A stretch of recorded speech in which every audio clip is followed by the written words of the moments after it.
na valente terra nordestina.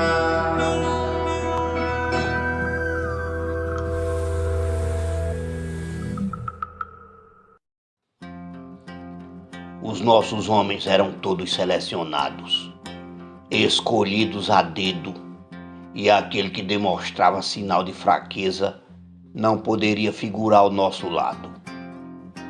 Muitos deles, bravos e destemidos, ainda estão por aí, relembrando os dias negros que vivemos, para vermos terminado um verdadeiro período de calamidade, que colocava em pânico todo o Nordeste.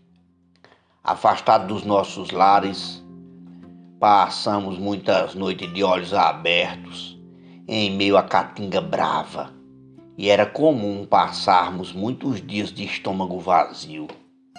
Se por muitas vezes tínhamos as criações, bodes, carneiros, às vezes nada tínhamos, a não ser a fome que nos deixava assustados.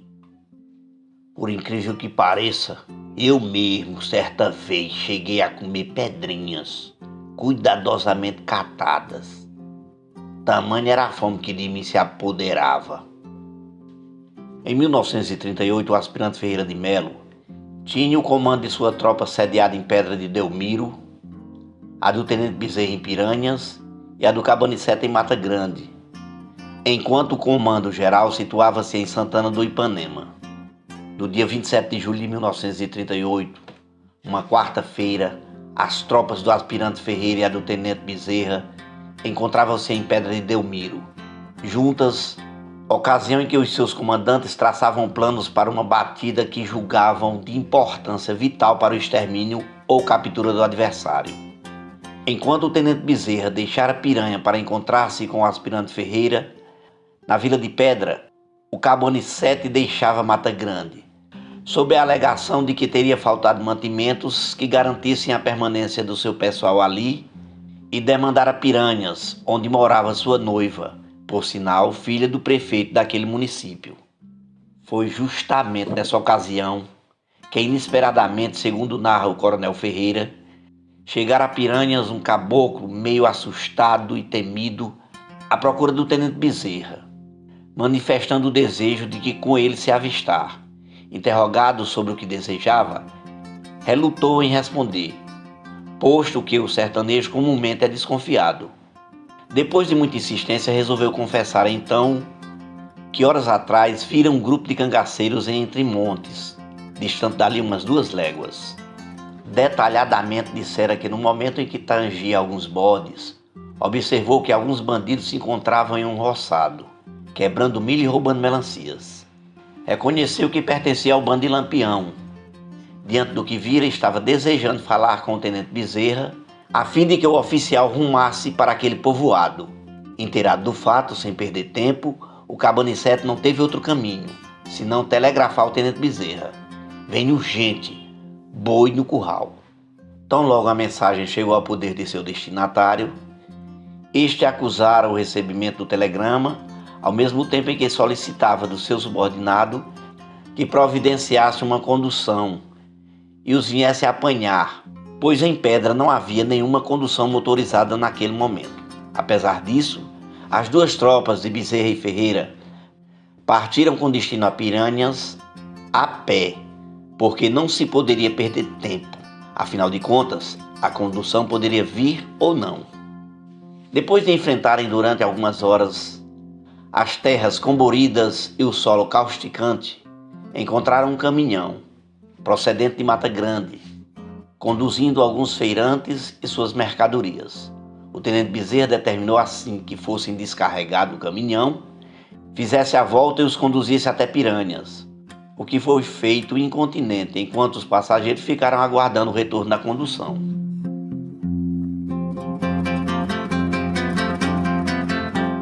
Em Piranhas, trataram de providenciar uma canoa, a fim de que, através do Rio São Francisco, eles pudessem alcançar a localidade onde se encontravam os bandidos.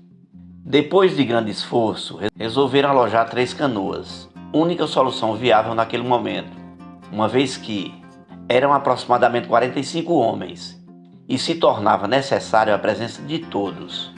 O percurso dessa arriscada viagem foi feito à noite, sob forte aguaceiro, tendo os policiais chegado entre montes cerca das 22 horas.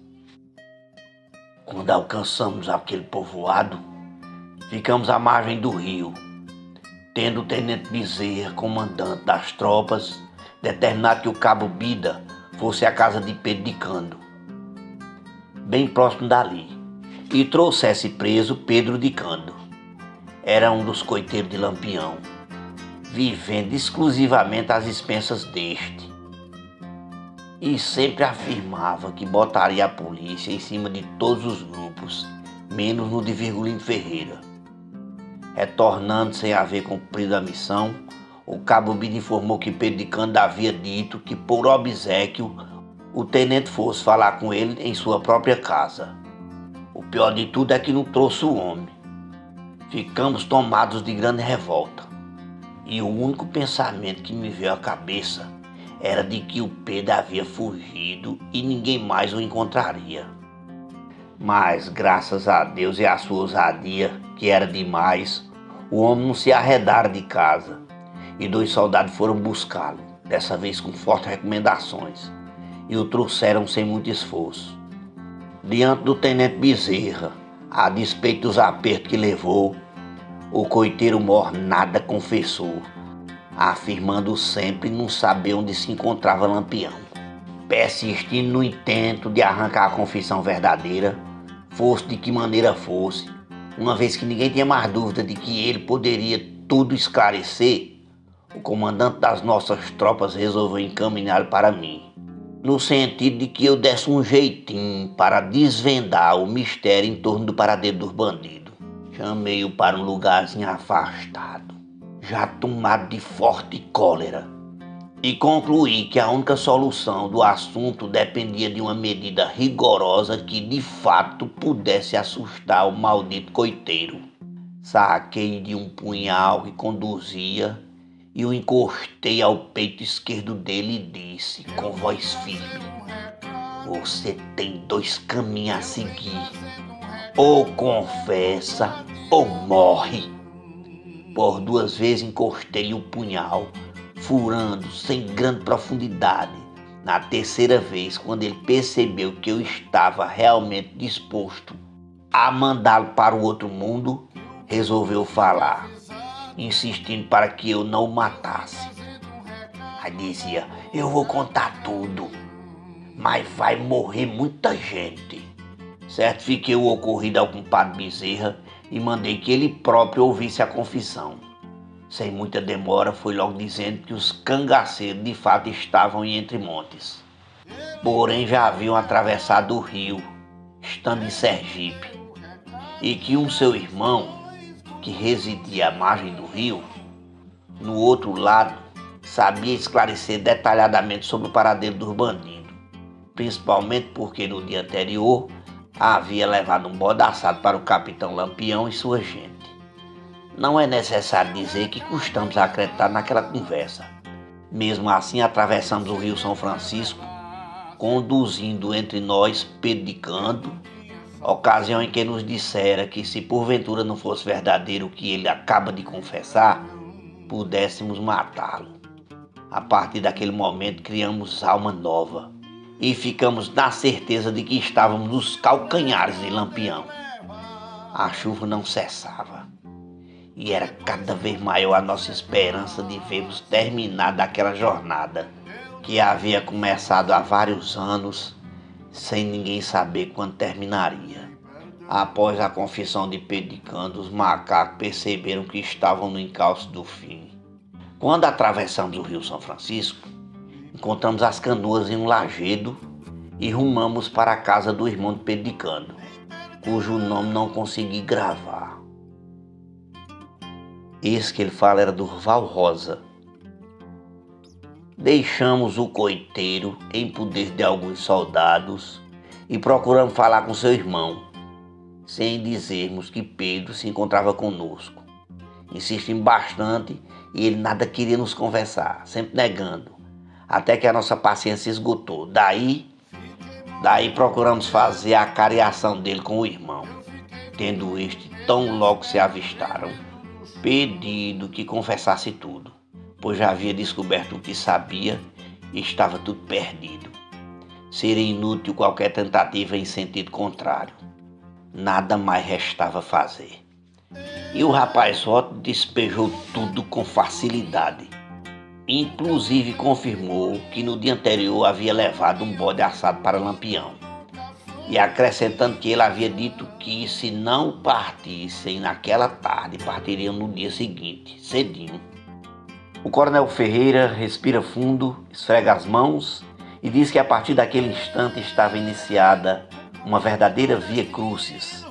Estávamos cansados, molhados como pato na água, mas tínhamos uma missão a cumprir. As tropas foram divididas, cada grupo seguiu seu rumo e coube a minha volante conduzir Pedicando, que nos mostraria o local onde se achava o assassino. Andamos de 4 pés, de joelho, rastejando, e quanto mais nos aproximávamos em meio à escuridão, falávamos aos cochichos, evitando assim que algum barulho viesse denunciar nossa presença. Vivemos momentos de intensa apreensão. Ficou convencionado que o tenente Bezerra, tão logo se aproximasse do esconderijo, daria o primeiro tiro, no que seria seguido por todos nós. Ocorreu, no entanto, que a minha tropa tanto se aproximou dos miseráveis de vermos a poucos metros da nossa frente um cangaceiro de cócoras apanhando água. E naquele momento, entre o clarear do dia e a penumbra da noite, o soldado Abidon viu-se tão perto de um cangaceiro que, sem a menor demora, deu-lhe um tiro. E estava ali iniciado o tiroteio.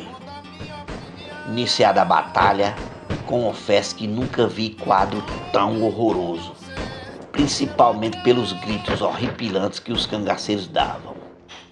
Eram gritos horríveis, que assustaria qualquer cristão, mesmo preparado para o difícil momento. O tiroteio durou uns 20 minutos aproximadamente, em meio a uma fumaceira terrível, onde se misturava a neblina da manhã com a fumaça vomitada pelas armas, enquanto espirrava cangaceiro por todos os lados. Quando já havíamos derrubado seus bandidos, já a tropa do tenente Bezerra se aproximava, dando prosseguimento ao tiroteio, derrubando os que iam aparecendo. Cessado o fogo, fomos dar balanço das vítimas. Dos nossos companheiros, o soldado Adrião fora baleado mortalmente.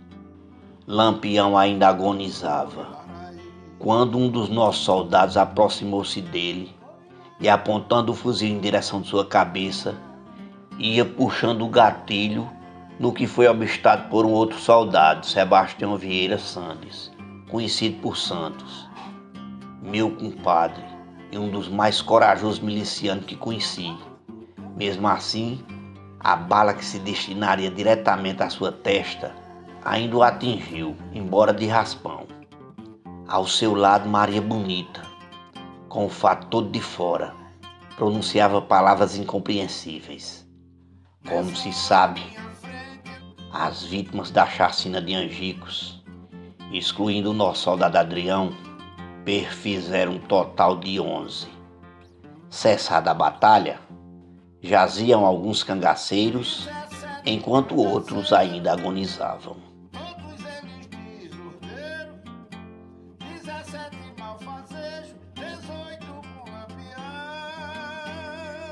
Todos eles desordeiros, 17 malfazejos, 18 com lampião. Ai, se fosse ao fininho, se jogaram contra mim, como se eu fosse ao fininho, na hora da refeição.